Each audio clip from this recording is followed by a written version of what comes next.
Hello. I'm going to show Niantic how to do their jobs and to actually make raid days worth something. So let's just go over the problem. Let's just get this up here. The problem, yeah. The issue is that there's no way to communicate with people in Pokemon Go. And before you jump to attention to say, but actually, there's campfire. No, that is an optional app. And you can't rely on everyone having an optional app, right? So that's already out the window. So you're playing Pokemon Go. There's no way to communicate with anyone that I want to go do raid at X hour. So that's immediately one thing you could just solve. But I understand Niantic doesn't actually want to solve that issue because they don't want to be held liable if people say nasty things to each other in Pokemon Go. They want to just defer that issue to WhatsApp or Discord or whoever. Okay, fine.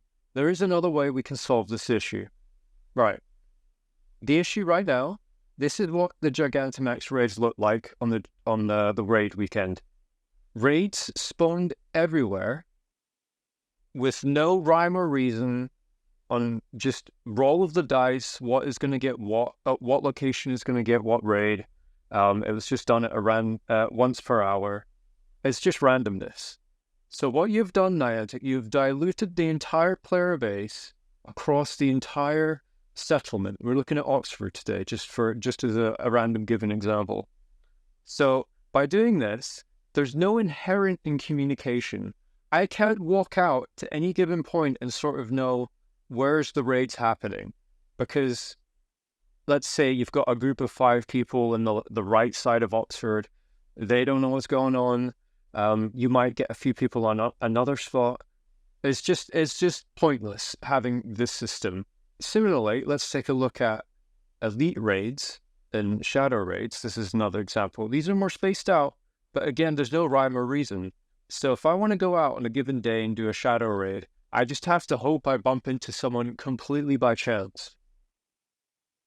We've gone 8 years with the logic of spawning raids just being a dice roll and random number generator. But there is a better way. But you might ask, but how? It's impossible. Well, let me stop you there. This is Niantic, who has the world's best supply of foot traffic data for specifically Pokemon Go players. Like Google Maps might have more foot traffic data, but this is Niantic we're talking about here. They harvest our data like a vacuum, and they can't do anything with it. The best thing they've been able to produce in 8 years of foot traffic data is just randomness. There is a better way, Niantic. I'm just some guy on the internet, but I'm here to do your jobs for you, right? So sit down and listen, right? I'm just some random guy, but I'm here for you, Niantic. There's a better way than just doing this. This is stupid. Let's just stop doing this now. So let's take your 8 years of foot traffic data and actually apply, wait for it, logic, right? Let's do away with the randomness, right? So we got the city of Oxford. We've analyzed the foot traffic data, and all we're doing is looking for the most popular spots in Oxford, right? I think you can do that. It even says on Campfire, it draws a polygon of where the raids happen, right? So I know you already have the system to do this. Okay? So we've analyzed Oxford.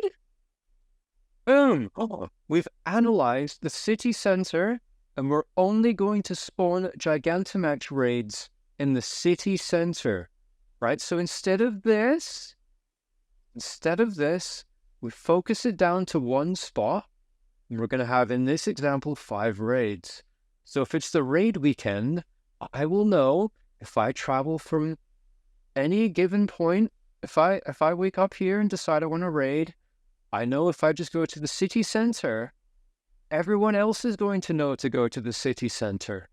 And then I'll actually bump into people, and I don't even need to talk to anyone to know that. No communication is involved. They just know, if I go to the city center, aka where the most foot traffic data is, I will find raids. So I know it's really tempting to just do this. You know, I love my little random patterns of dots too. But let's move away from this and apply logic. I don't even care if you take credit for my idea, so long as you make the game actually good by applying just a tiny bit of thought, we'll be in so much of a better state. I know you want people to meet up in real life, but for some reason you've just refused to give people any easy way to do that. So it's okay. It's okay, Naya. It's all right. So I'm here for you. I'm just some random guy. But here's the solution that your many design meetings and random emails, and I've done your job for you. I've done your job for you. You don't even have to pay me. You don't even know who you don't need to know who I am. So here you go, Niantic. Here's the solution. You just have to analyze the 8 years of foot traffic data that you haven't been able to do anything with. I know. No, don't look at the dots, Niantic. Look at the foot traffic data, the stuff you love so much.